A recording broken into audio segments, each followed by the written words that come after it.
Bear Down Bearzillians, mais uma vez falando do pós-jogo, agora na semana 11, onde os Bears perderam o jogo em casa contra o Green Bay. Deixa aí o seu like, comenta, compartilha, se inscreve nesse canal. Uma hora essas coisas vão mudar.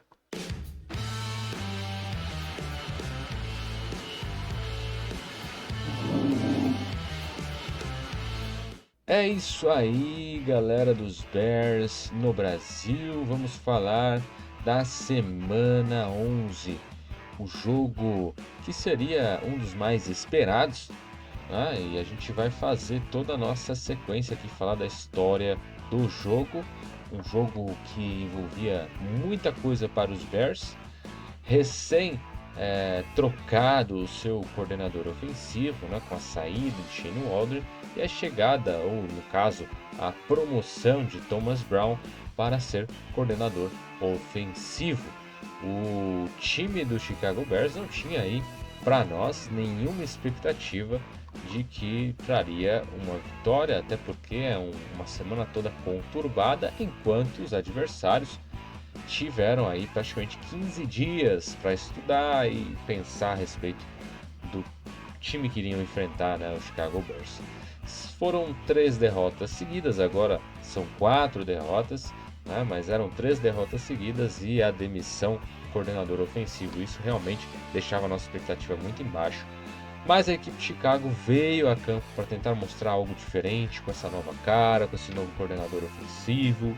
O ataque começou o jogo sem produzir touchdowns no primeiro período, mas apesar disso, né, a defesa conseguiu ali, mesmo cedendo defensivamente, ser aí, mostrar um bom trabalho, né, mostrar um trabalho decente, e o ataque conseguiu aí virar essa partida com corridas do próprio Caleb Williams, corridas do DeAndre Swift, e aí a equipe conseguiu colocar pontos no placar e ir para o vestiário com 10 pontos e 7 sofridos. Uma virada inesperada, uma consistência ofensiva até certo ponto surpreendente para o Chicago Bears.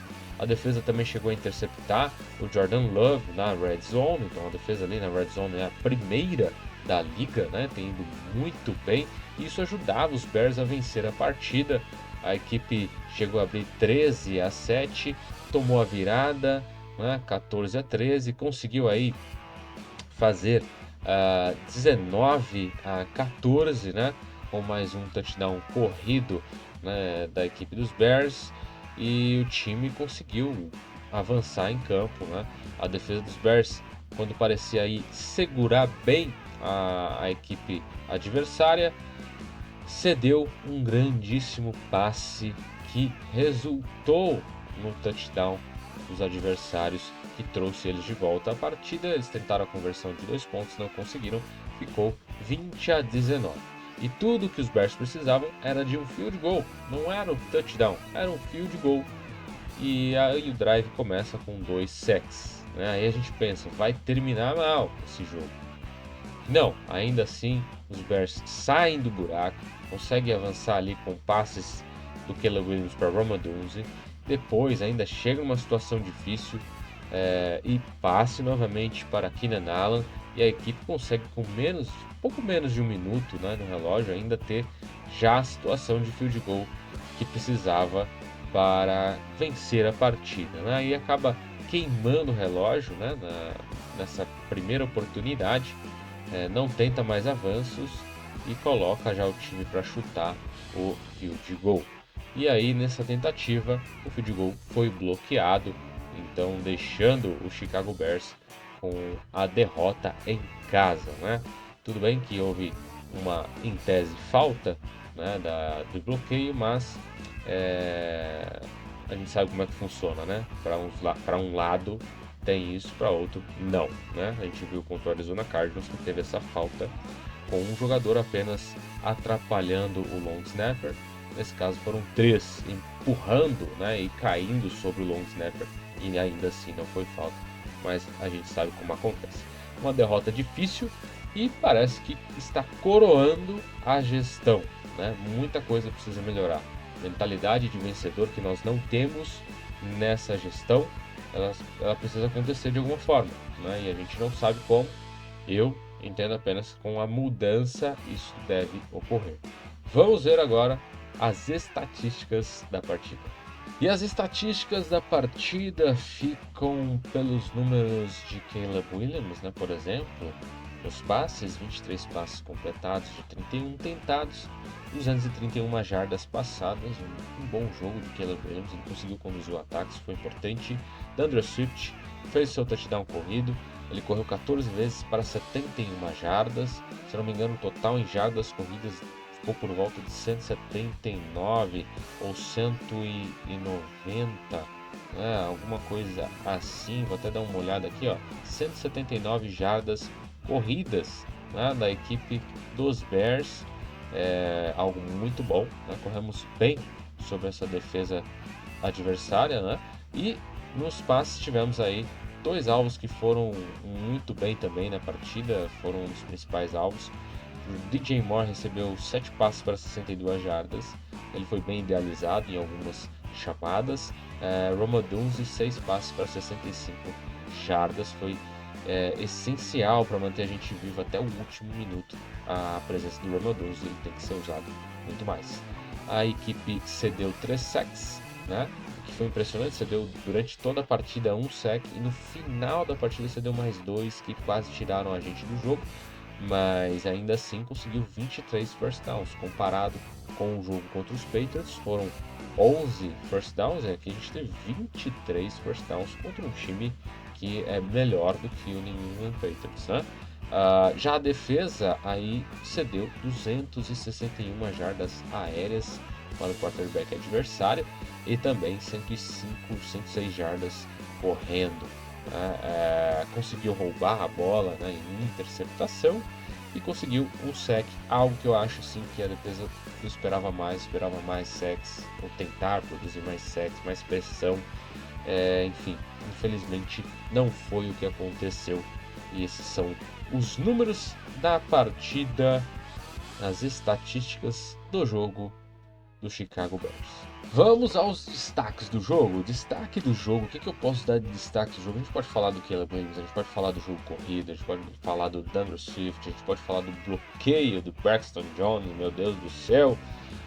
Mas eu vou falar que o destaque do jogo foi Thomas Brown, por 2 detalhes. Ele fez em um período muito curto, né, de talvez 3 dias, 4 dias para o jogo, a equipe de ataque sobreviver, né, apresentar um futebol americano decente, né, correu com a bola, passou, ele soube chamar as jogadas, isso foi muito bom, e ele mostrou um cara realmente competitivo, e a gente precisa de alguém competitivo, a gente precisa de alguém que queira vencer, a gente precisa de alguém que passe uma vontade de vencer muito grande, e ele mostrou isso após o drive vitorioso, no caso, né, o drive de touchdown, né, dos Bears, que virou o jogo lá no primeiro tempo.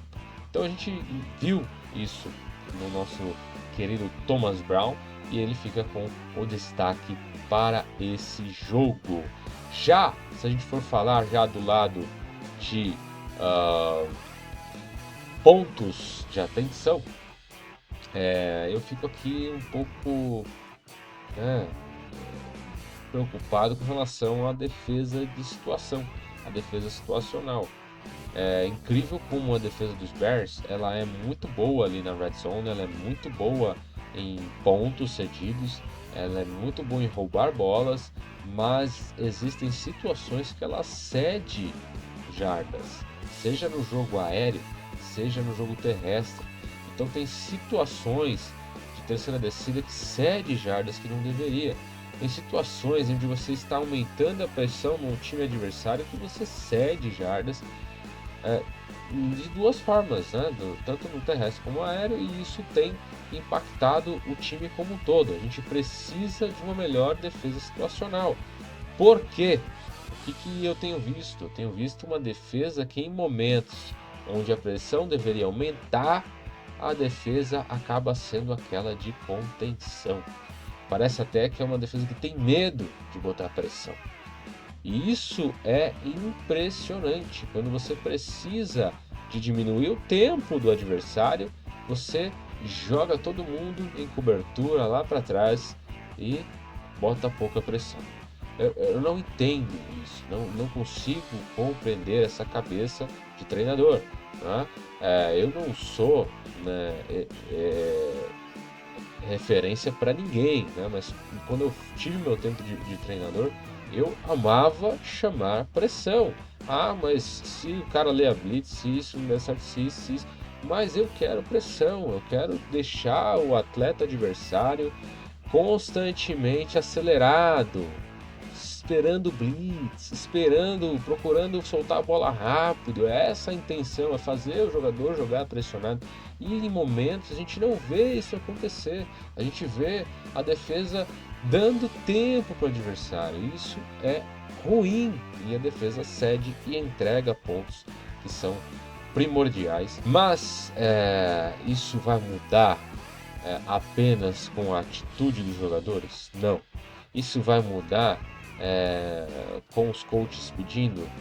Talvez, mas isso vai mudar muito com a mentalidade de coach. E isso só muda com um coach diferente, na minha opinião. Né? Já não gostava do trabalho do Eberflus como head coach e continuo não gostando. Né? Provavelmente é o último ano dele em Chicago, mas infelizmente a gente está vendo ele queimar cartuchos aí, né? Tem atletas que parecem esgotados disso. E a gente precisa de algo novo. A gente precisa de alguém com a mentalidade de vitória. E às vezes a mentalidade de vitória ela não vem em relação à parte técnica, coisa maravilhosa, execução. Ela vem pela parte física. É a parte física do jogo que é o que falta. Se você for assistir um Ravens e Steelers e ver o quanto esses caras não querem perder esse jogo, o quanto é físico essa partida, é pancada, é pressão, é difícil o jogo, é isso que a gente precisa, de uma mentalidade de quem quer vencer a todo custo. Então, se for jogando com o jogo corrido e botando os linhas para bloquear, botando o wide receiver para bloquear, dando pancada, dando bloqueio, é assim que você cria uma equipe vencedora. E é isso que a gente vê, né? A mudança que aconteceu no time dos Lions. Né? É um time físico, não é só questão de talento, é físico, ou linhas físicos que bloqueiam pesadamente, né? Forte, físico, e precisa desse tipo de atitude. Mas eu olho pro Darnell Wright, eu não vejo esse cara, eu vejo ele um fofinho lá, né, no campo. Eu não vejo isso no Tevin Jenkins, me desculpa. Eu vi no Braxton Jones, o Braxton Jones foi pra cima, né? Você vê Matt Pryor, às vezes eu vejo o Matt Pryor fazendo bloqueio, bloqueia 1, 2, 3, porque o cara quer vencer. E a gente precisa de pessoas assim na linha, a gente precisa de pessoas assim, como o Roscoe Johnson, correndo, quebrando tackles. A gente precisa de pessoas assim. A gente precisa de um jogo mais físico. Né? Tem talento, é bonito receber com uma mão, é bonito receber lá, né, sozinho, mergulhar para receber, mas e no meio da pancadaria? A gente precisa de jogadores assim, a gente precisa de jogadores que vão para cima. E a gente sente falta disso, mas isso é parte também da cultura que a gente tem. Algo que a gente tinha antes, né?